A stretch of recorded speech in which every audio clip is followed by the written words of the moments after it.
In this video, we're going to solve a word problem. So if we have a problem like this that says, Sienna was playing a game with her sister Natasha. Natasha asked Sienna questions, and for every correct answer, Sienna earns 2 points. Sienna answered 32 questions correctly. How many points did Sienna earn in total?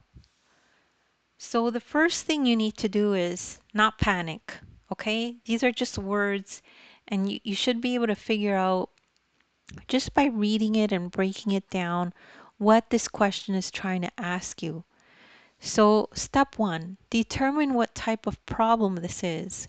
So for this problem, Sienna earned 2 points for each correct answer.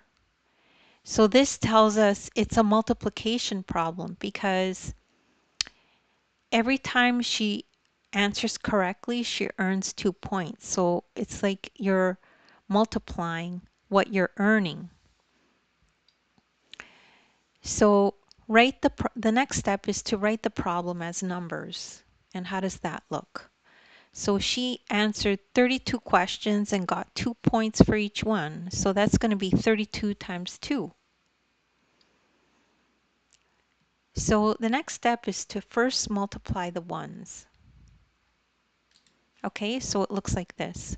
So you multiply 2 times 2 first, and the answer is 4. Then multiply the tens. So you have 3 times 2, which is 6. So you know the answer is 64. And don't forget to finish off with stating the answer in words. So the final step would be to say that Sienna earned 64 points. And that's the end of that problem. And don't worry if you don't understand it right away, just rewatch the video.